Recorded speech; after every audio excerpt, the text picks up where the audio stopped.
Welcome to Sakshi TV. Cinema controversy king అని చెప్పుకునే రామ్ గోపాల్ వర్మ గారికి మరొక నోటీస్ ఇష్యూ అయింది. ఇది ఇప్పుడు కారణం ఏంటంటే కొన్నేళ్ల క్రితం ఆయన అమ్మ రాజ్యంలో డగపరెడ్లు అని ఒక టైటిల్ మార్చారు. అఫ్ కోర్స్ అది కమ్మరాజ్యంలో కడపరెడ్లు అనే టైటిల్ని సెన్సార్ వారు మార్చమని సూచించిన తర్వాత ఈ టైటిల్తో రిలీజ్ అయిన సినిమాపై అభ్యంతరం వ్యక్తం చేస్తూ ఇది వ్యక్తుల్ని విడగొట్టే విధంగా ఉంది సమాజాన్ని అని ఆరోపిస్తూ నోటీసు జారీ అయినట్టు మనకి సమాచారం వస్తుంది. ఇదే అంశంపై మాట్లాడడానికి మనతో పాటు ప్రముఖ సినీ జర్నలిస్ట్, సీనియర్ పరిశ్రమలో అన్ని విషయాలు బాగా క్షుణ్ణంగా తెలిసిన భరద్వాజ్ గారు ఉన్నారు. నమస్కారం సార్. నమస్తే అండి. సార్, మామూలుగా సినిమా ఒకటి రిలీజ్ అయిందంటే ప్రాథమిక బాధ్యత సెన్సార్ బోర్డుదా, దర్శకుడిదా, అందులో నటించిన వాళ్ళదా, ఎవరిది? అంటే ఆ సినిమాలో కొన్ని భావాలు వ్యక్తీకరిస్తారండి. ఈ భావాలు ప్రసారం చేయటం ద్వారా ఏ రకమైన ప్రమాదము లేదని సెన్సార్ వారు సర్టిఫై చేసిన తర్వాత సినిమా రిలీజ్ అవుతుంది.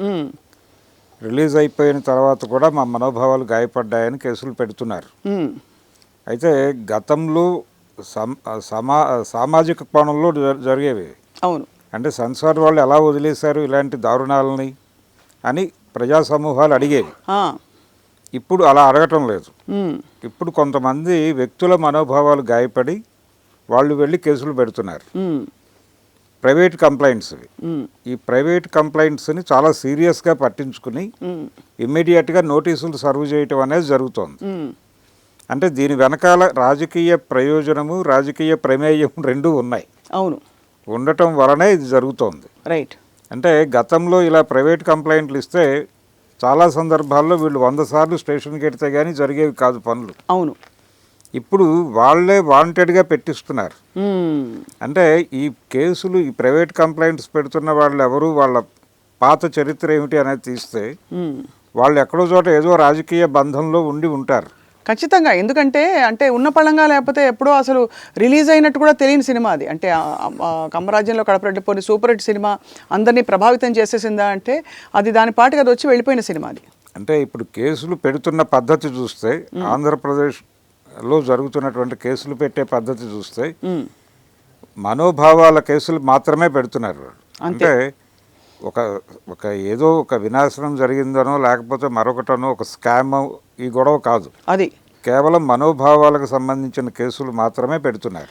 అంటే పెట్టి దాదాపు పోలీస్ టైం, ఎందుకంటే మనకి విచారణకి ఉన్న ఎన్ని కేసులు ఉన్నాయి, నిజమైన ఇష్యూస్, గృహహింస, వరకట్న వేధింపులు, భార్యలు చనిపోవడం వీడియోలు పెట్టి ఇలాంటివన్నీ కేసులు చూస్తున్న తరుణంలో చాలా ఒక విచారకరమైన పరిణామం ఏంటంటే చట్టం ఫోకస్ ఎక్కడ ఉంటుంది అని చెప్పి. అవును, వాళ్ళు పూర్తిగా అంటే ఒక రాజకీయ కక్ష సాధింపు చర్యలు మాత్రమే ఇవి అని అనుకోవాలి.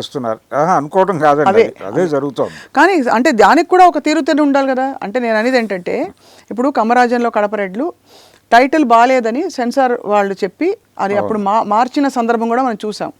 సరే, ఏదేమైనా ఇది కమ్మ కులం ఉంది, రెడ్డి కులం ఉంది, ఇంకేదో కాపు కులం ఉంది, ఇవన్నీ జగమెరిగిన సత్యాలు మార్చుకుంటున్నారు. అంటే అందరూ మాట్లాడుకుంటున్నారు.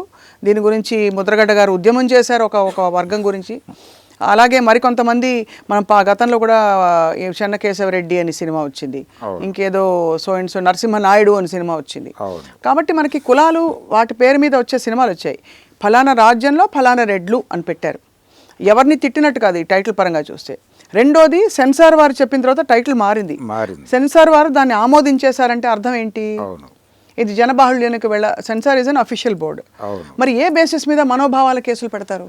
అంటే మనోభావాలు దెబ్బతిన్నాయనేది ప్రైవేట్ కంప్లైంట్స్ అండి. వ్యక్తులు మా మనోభావాలు దెబ్బతిన్నాయని ఇప్పుడు కేసు పెట్టడం, పైగా ఒకే సమయంలో వేరువేరు ప్రాంతాల నుంచి కేసులు పెట్టడం. అవును. వేరువేరు ప్రాంతాల ప్రజలకి ఇదే టైంలో, ఒకే టైంలో ఇందరి మనోభావాలు గాయపడినట్టుగా వీళ్ళు ఇప్పుడు గుర్తించడం ఏమిటి అవును అనేది ప్రశ్న. ఒక్కొక్కళ్ళ మీద 40 ప్రాంతాల నుంచి లేకపోతే 20 ప్రాంతాల నుంచి కేసులు పెట్టించేస్తున్నారు. అంటే ఇబ్బంది పెట్టాలని ఒక ఎజెండానే. అయితే ఇది ఓపెన్గా తెలిసిపోతుంది. అంటే వాళ్ళు ఏం చెప్తున్నారు, మేమేదో కేసులు పెడుతున్నాము అని అనుకుంటున్నారు, కానీ వాళ్ళు మాట్లాడిన భాష ఏమిటి, వాళ్ళు పర్సనల్ ఏరియాల్లోకి వెళ్ళిపోయి మాట్లాడుతున్నారు, అందువలన మేము దాన్ని కట్టడి చేయటం కోసం ఈ పని చేస్తున్నామని చెప్తున్నారు. అలాగే వీళ్ళని మోస్తున్నటువంటి మీడియా ఉంది. ఏది ప్రస్తుతం ఆంధ్రప్రదేశ్ ప్రభుత్వాన్ని, కూటమి ప్రభుత్వాన్ని మోస్తున్నటువంటి మీడియా కూడా ఎంతకి తెగబడుతున్నారంటే, అంటే ఏ విలువలనైతే వాళ్ళు ఆ విలువల్ని పాటించకపోవడం వలన కేసులు పెడుతున్నామని చెప్తున్నారు. ఉమ్, వీళ్ళే ఆ మీడియా పెడుతున్నటువంటి థంబ్నెయిల్స్ చూస్తే అర్థమవుతుంది. అవును. అంటే మెయిన్ స్ట్రీమ్ మీడియాలో ఉన్నటువంటి తెలుగుదేశం పార్టీకి బాగా సపోర్ట్గా ఉండేటువంటి ఒక ఛానల్ థంబ్నెయిల్, ఉమ్, పోసాని కృష్ణమురళి అరెస్ట్ అయిన తర్వాత అరెస్టు చాలదు నాలిక కొయ్యాలి, ఇది థంబ్నెయిల్. ఉమ్. మరి ఏం మరి దీని మీద ఎవరి మనోభావాలు దెబ్బతినాలి? పైగా ఈ ఈ టైటిల్కి ముందు లా పెట్టి 4 చుక్కలు పెట్టి అరెస్టు చేస్తే చాలదు నాలిక కొయ్యాలి అని పెట్టారు. అంటే ప్రపంచానికి వీళ్ళేం చెప్తున్నారు? అది లేదు, పార్లమెంటరీ భాషను కాపాడాలి అనే కోరిక మీకుంటే భాషని అగౌరవపరిచే పద్ధతిలో, హీనపరిచే పద్ధతిలో మాట్లాడిన వాళ్ళ మీద కేసులు పెడతామని పెట్టండి, అక్కడ వరకే. అవును. ఆ కేసు పెట్టండి, మీరు ఏదైనా చెప్పండి అక్కడ వాళ్ళకి. అలాగే ఈ మాట్లాడటం అనేది అటువైపు నుంచి కూడా జరిగింది, అవును. వాళ్ళ మీద కూడా కేసులు పెట్టాలి. అవును, ఒకే టైంలో జరిగినాయి. వీళ్ళ మనోభావాలు కూడా గాయపడి ఉంటాయి కదా. కరెక్ట్. అంటే ఇప్పుడు స్పీకర్గా ఉన్నటువంటి అయ్యన్న పాత్రుడు గారు కూడా మాట్లాడారు చాలా అగ్రెసివ్గా. ఆయన కూడా హద్దులు దాటి మాట్లాడినటువంటి సందర్భం చూసాం. మరి వారి మీద కూడా కేసులు పెడుతున్నారా? పెట్టే ఉద్దేశాలు ఉన్నాయా? నేరుగా సాక్షాత్తు ఉప ముఖ్యమంత్రి పవన్ కళ్యాణ్ గారు కూడా చెప్పు తీసి కొంచెం మాట్లాడకూడని మాటలు మాట్లాడేసినటువంటి వీడియోలు ఉన్నాయి. ఇలా మరి ఇవన్నీ వీళ్ళ మీద కూడా కేసులు పెట్టే ఉద్దేశాలు ఉంటే వీళ్ళ మీద పెట్టచ్చు. అంటే ఇప్పుడు చేయాలి అంటే వాళ్ళు ఏం చెప్తున్నారంటే, వీళ్ళు కూడా ఒక ప్రోగ్రామ్గా తీసుకుని వెళ్ళిపోయి ఒక 50 ఏరియాల నుంచి మా మనోభావాలు గాయపడినాయి ఫలానా రోజున పవన్ కళ్యాణ్ మాట్లాడిన దానికి, లేకపోతే ఆయన అయ్యన్న పాత్రుడు గారు మాట్లాడిన దానికి మేము గాయపడ్డామని చెప్పి వెళ్ళిపోయి ఒక 50 ప్రాంతాల్లో కేసులు పెడతాయి. అలాగే పట్టాభి గారు అంటే తీసుకోమని ప్రెజర్ చేయాలి. వాళ్ళ ప్రైవేట్ కంప్లైంట్లు ఎలా తీసుకుని అంత యాక్టివ్గా పనిచేస్తున్నారు, మా ప్రైవేట్ కంప్లైంట్లు కూడా తీసుకుని అంతే యాక్టివ్గా పనిచేయండి అన్న పద్ధతిలో ఒక ప్రెజర్ తీసుకొచ్చి ఒక ఆందోళనకరమైనటువంటి పరిస్థితిలోకి పెడితే తప్ప ఇది కంట్రోల్ అయ్యేలా కనిపించడం లేదు. అంటే అలా నెట్టేస్తున్నారు వీళ్ళు. అంటే మీరు భాషని పలచన చేస్తున్నారు అనేదే మీ బాధ అయితే, పర్సనల్ ఏరియాల్లోకి వెళ్ళి మాట్లాడటం తప్పు అంటే పర్సనల్ ఏరియాలోకి వెళ్ళి మాట్లాడిన సందర్భాలు ఉన్నాయి. అటు నుంచి చాలామంది, ఒకళ్ళు కాదు, దాదాపు ఒక 20 నుంచి 30 మంది తేల్తారు. అంటే జగన్మోహన్ రెడ్డి జీవితంలోకి వెళ్ళిపోయి ఆయన పర్సనల్ లైఫ్లో ఉన్న వాళ్ళ గురించి మాట్లాడిన సందర్భాలు ఉన్నాయి. రెడిక్యూల్ చేస్తూ వీడియోలు చేసినటువంటి సందర్భాలు కూడా ఉన్నాయి. వీటన్నిటినీ బయటకు తీసుకొచ్చి ఇది ఎందుకు మాట్లాడారు, మేము మా మనోభావాలు గాయపడినాయని చెప్పి ప్రతి ఒక్కరి మీద కేసులు పెట్టుకుంటూ పెడితే, అవును వీళ్ళకి క్యాడర్ ఉంది ప్రపంచం అంతా. వీళ్ళు ఎక్కడెక్కడ క్యాడర్ ఉందో అక్కడక్కడల్లా మా మనోభావాలు గాయపడినాయని లోకల్ స్టేషన్లో కేసులు పెట్టి మా ప్రైవేట్ కంప్లైంట్లు మీరు తీసుకొని తీరాల్సిందే అని స్టేషన్ల ముందు ఆందోళన చేస్తే తప్ప ఇది కంట్రోల్ అయ్యే పరిస్థితి లేదు. కానీ ఇక్కడ మళ్ళీ అదే ప్రశ్నకు వస్తాను సార్. వ్యక్తిగతంగా ఎవరైనా ఏదో మాధ్యమంలో లేకపోతే సోషల్ మీడియాలో పెట్టుకోవడం ఒక ఎత్తు, ఒక సినిమా తీశారు కాబట్టి సినిమాకి ఇంకా కొంచెం లార్జర్ ఇంపాక్ట్ ఉంటుంది కాబట్టి వాళ్ళ జస్టిఫికేషన్ అయ్యుండొచ్చు. కానీ మనం అడిగే ప్రశ్న ఏంటంటే, ఒక సినిమాకి సెన్సార్ బోర్డే ఒక గేట్ కీపర్. అవును, అంటే ఈ సినిమా వల్ల వీళ్ళ మీద ప్రభావం, ఒక సమాజం మీద దుష్ప్రభావం ఉంటుంది, కొంతమంది సెంటిమెంట్లు హర్ట్ అవుతాయి, ఇలాంటి అనేక కోణాల మీద వాళ్ళు దాన్ని పరిశీలించి చెప్పేస్తారు.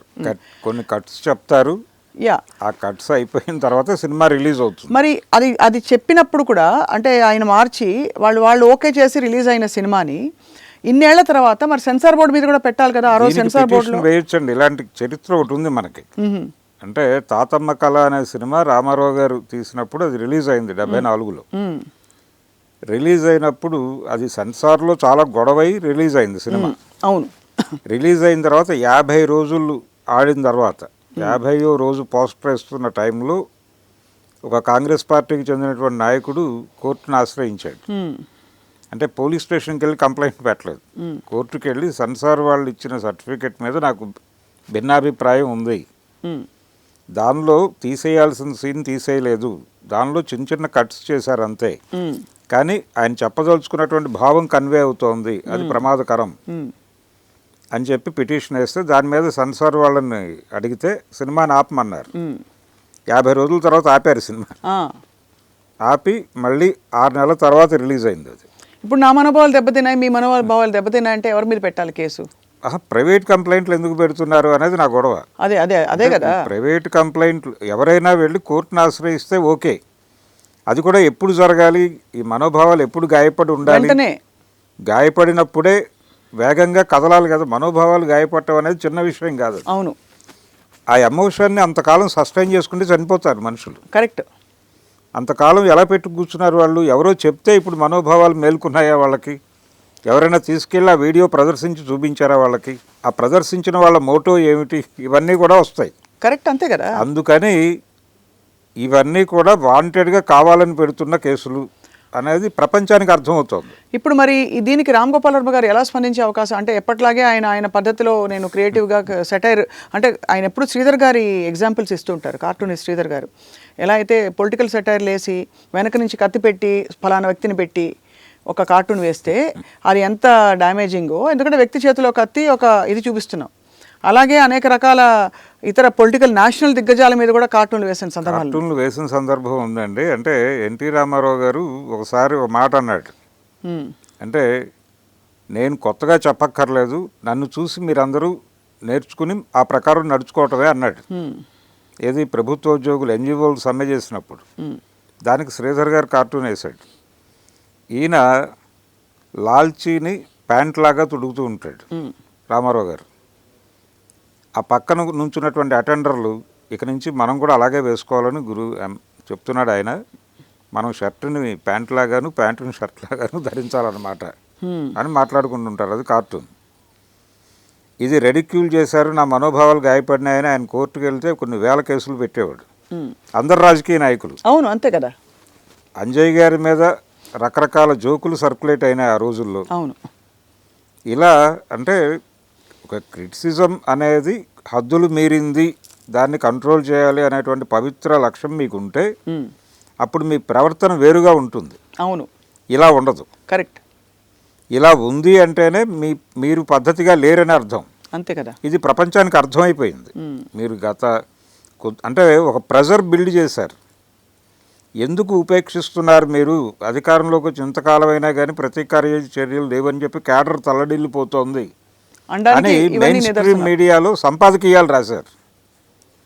సంపాదకీయాలు రాసి ఎంత స్థాయికి వెళ్ళారంటే వీళ్ళు పార్టీని పరిరక్షించుకోవడం కోసం వ్యవస్థాపక అధ్యక్షుడినే మార్చిన చరిత్ర మంది. అంటే చంద్రబాబుకు వార్న్ చేస్తున్నట్టే. అవును, అంటే మీరు కక్ష సాధింపు చర్యలు మొదలు పెట్టకపోతే మిమ్మల్ని తీసి వేరే వాళ్ళని పెట్టేస్తాం మేము అనే లెవెల్లో బ్లాక్మెయిల్ చేసే పద్ధతిలో సంపాదకీయాలు రాశారు. అవును. కాబట్టి ఈ ధోరణి చాలా, అంటే వీళ్ళు వాంటెడ్గా చేస్తున్నారు, అవతల వాళ్ళని నిర్మూలించడం లక్ష్యంగా. అంటే ప్రజాస్వామ్యంలో బహుళ పార్టీ వ్యవస్థ ఉండాలి అనేది ఒక ఆదర్శం. అసలు ప్రజాస్వామ్యం బతుకుతోంది దాని మీద. అవును. దాన్ని చంపేసి ఒకటే పార్టీ అనే పద్ధతిలో అసలు మా గొంతు తప్ప ఇంకొక గొంతు వినబడకూడదు అన్న టోన్లో బిహేవ్ చేయటం, బుల్డోజ్ చేయటంగా జరుగుతోంది. దీన్ని ఈ పద్ధతిలోనే ఎదుర్కోవాల్సి ఉంటుంది. అంటే వీళ్ళు కూడా వెళ్ళిపోయి కేసులు పెట్టి పోలీస్ స్టేషన్ల ముందు కూర్చుని ధర్నాలు చేసి వాళ్ళ కేసులు అడ్మిట్ చేసినప్పుడు మావెందుకు చేరు, అలాగే మాకు కూడా అంతే యాక్టివ్గా పనిచేయండి, ఇమ్మీడియట్గా తీసుకొచ్చి లోపల పెట్టండి, వాళ్ళని టీటీ వారెంట్లు సర్క్యులేట్ చేయండి, 54 జైళ్ళు తెప్పండి ఇలాగే అని చెప్పి గొడవ చేస్తే తప్ప ఇది కంట్రోల్ అయ్యేటువంటి పరిస్థితి కనిపించడం లేదు. అంటే బేసిక్గా ఇంకోసారి తిప్పించుకుందామని ఒక అజెండా అయితే కనిపిస్తుంది క్లియర్గా. అది వీటన్నిటితో పాటు ఆఫ్ కోర్స్ అంటే ఇంకొంచెం గతంలో వర్మ గారిని ఒకసారి పిలిచి విచారించారు. అదే మొన్న ఒంగోలులో కదా. ఒంగోలులో. ఇప్పుడు ఇంకొంచెం దూకుడుగా వెళ్ళొచ్చు. అంటే ఆ రోజున కూడా దాదాపు ఆయన అరెస్ట్ చేసేస్తారు, ఇవన్నీ జరిగినాయి. నోటీసులు సర్వ్ చేయటము, అరెస్ట్ చేయటము ఒకటే అన్న పద్ధతిలో మీడియా ప్రవర్తించింది. ఇప్పుడు వాళ్ళు ఇప్పుడు పోసాని కేసు జరుగుతున్నటువంటి తీరు చూస్తే ఆయన కూడా నోటీసులు సర్వ్ చేయండి నేను వస్తాను అన్నాడు. అలా కాదు, మేము అరెస్ట్ చేస్తామని చెప్పి తీసుకెళ్లారు. ఈ ధోరణి చూస్తే, ఈ దూకుడు చూస్తే ఇప్పుడు వాంటెడ్గా లోపల వేసే పరిస్థితి ఉందా అనే అనుమానం వచ్చేలాగా ఉంది. ఎవరెవరిని ఎంతమందిని ఎలా తీసుకెళ్తారు అనే పరిస్థితి వచ్చేస్తుంది ఇప్పుడు. అవును. అంటే ప్రజలు ఓపెన్గా మాట్లాడుతున్నారు, ఇది మేము ఇది చేయటం కోసం కాదు కదా మీకు అధికారం ఇచ్చింది, మీరు ఏదో మంచి పరిపాలన ఇస్తామన్నారు కాబట్టి ఓట్లు వేసాం, ఇది మర్చిపోయి మీరు ఈ ప్రోగ్రాం మీద కాన్సన్ట్రేట్ చేస్తున్నారు అంటే ఒక ఆయనేమో కక్ష సాధింపు చర్యలు ఈ గొడవల మీద మాట్లాడుతూ ఉంటాడు ఆయన. ఇంకొక ఆయనేమో ధర్మ పరిరక్షణ అనేటువంటి కార్యక్రమంలో ఒక ఆయన తిరుగుతూ ఉంటాడు. మా మా ప్రోగ్రామ్ మా జీవితాల గురించి పట్టించుకునేవాడు ఎవడో అని అడుగుతున్నారు ఇప్పుడు అక్కడ ఖచ్చితంగా. ఆంధ్ర ప్రజలు. ఐ థింక్ పరిశీలన ప్రజల నుంచి వచ్చింది, వాళ్ళు చూస్తున్నారు, గమనిస్తున్నారు. ఇంకా సంవత్సరం కూడా కాలేదు కాబట్టి బహుశా ఇప్పుడు మనం ఇంకా వేచి చూడాలి ఈ పరిణామాలు ఎక్కడికి దారితీస్తాయో భరద్వాజ్ గారు. కానీ ఎప్పట్లాగే రామ్ గోపాల్ వర్మ గారు నేను చట్టాన్ని ఎప్పుడూ ఉల్లంఘించలేదు, I never broke any rules అంటారు. అవును. మనోభావాలు దెబ్బతినడానికి దానికి ఒక విధమైన కొలమానం లేదు కాబట్టి, అంటే ఎస్పెషల్లీ సోషల్ మీడియాలో అండ్ పబ్లిక్ మీడియాలో అండ్ గతంలో మండలాధీశుడు మొదలుకొని పొలిటికల్ సెటైర్లు బోల్డ్ వచ్చాయి. అంటే ఆ సినిమాలు తీస్తున్న టైంలో విజయ నిర్మల్ గారు ఒక ఇంటర్వ్యూలో చెప్పిన మాట ఇది. మెడ్రాస్లో ఒక టెక్నీషియన్ మ్యారేజ్కి, ఒక టెక్నీషియన్ ఇంట్లో జరిగిన పెళ్ళికి వెళ్ళారు వీళ్ళు పిలిస్తే, కృష్ణ విజయ నిర్మల. ఆ పెళ్ళికి ఆయన్ని కూడా పిలిచారు, రామారావు గారిని కూడా. ఆయన అక్కడికి వస్తున్నారు అని తెలిసి వీళ్ళు వెళ్ళిపోవడానికి ప్రయత్నం చేశారు కలవకుండానే. అయితే అనుకోకుండా ఈయన చూశాడు వాళ్ళు, చూసి పిలిపించాడు దగ్గరికి. పిలిపించి అడిగాడట, ఏమంటే నా మీద సినిమాలు తీస్తున్నారు, బాగానే ఉంది, డబ్బులు వస్తున్నాయా, ఆర్థికంగా నష్టపోతున్నారా, నష్టపోతే సినిమాలు తీయకండి, లాభం వస్తే తీయండి అని అన్నారు. అది అని చెప్పి పంపించాడు. అని పంపిస్తూ విజయ నిర్మల్ గారిని మళ్ళీ వెనక్కి పిలిచి అయిపోయినాయా ఇంకా ఉన్నాయా అన్నట్టు ఆయన. అంటేను ఆవిడేం మాట్లాడకుండా మౌనంగా ఉందిట. సరే వెళ్ళండి అని చెప్పి పంపించాడు ఆయన, అంతే. ఈ సీన్ ఆవిడే చెప్పారు కాబట్టి. అంటే అదే, అంటే ఆ రోజుల్లో టాలరెన్స్ ఉండేది. ఇప్పుడు నిజంగా దురదృష్టకరం, ఏ వైపు అంటే పార్టీలకు అతీతంగా ఒక విషపూరితమైన వాతావరణం అయితే వచ్చిందండి. అంటే ఇది పార్టీలకు అతీతంగా మాట్లాడాలి, ఇది ఫలానా పార్టీ చెడ్డ మంచి అని కాకుండా ఒకళ్ళ మీద ఒకళ్ళు దుమ్మెత్తి పోసుకునే కార్యక్రమాలు తగ్గి ప్రజల బాగోగులు చూసుకోగలిగితే ముందు ఐ థింక్ అందరూ సటైరికల్గా మాట్లాడుకోవాలి అనుకుంటే ఇప్పుడు జరుగుతున్నటువంటి పద్ధతి చూస్తే నాకేమనిపిస్తోందంటే అమరావతిలోనే 2 జైళ్లు కట్టండి మీరు. అంటే ప్రతి పార్టీకి ఒక జైలు కట్టేయండి. ఎవరు అధికారంలోకి వస్తే అధికారం కోల్పోయినటువంటి వాళ్ళు స్వచ్ఛందంగా వాళ్ళ జైల్లోకి వెళ్ళిపోయి ఉండాలి. ఉండి అక్కడి నుంచి, అంటే అసెంబ్లీ అక్కడే ఉంది కాబట్టి అక్కడి నుంచి అలా వచ్చి వెళ్ళిపోతారు వాళ్ళ జైలుకు. ప్రతిపక్షం వైపు నుంచి అంటారు. వీళ్ళ నేమ్ ప్లేట్లతో లోపల రూమ్స్ పెట్టేయండి, వాళ్ళు వెళ్ళిపోయి వాళ్ళకి ఇచ్చినటువంటి కేటాయించిన గదిలో వాళ్ళు ఉండిపోతారు. అలాగే వాళ్ళు గెలిస్తే మీరు వెళ్ళిపోయి మీ పార్టీకి కేటాయించిన జైల్లో మీరు ఉండండి. ఆ వాతావరణం తీసుకొస్తున్నారు వీళ్ళు. మీరు మాట్లాడే మాటలకి ఎవరి మనోభావాలు దెబ్బతినే లోపే. మాకు అర్థమైంది సార్ మీ పాయింట్.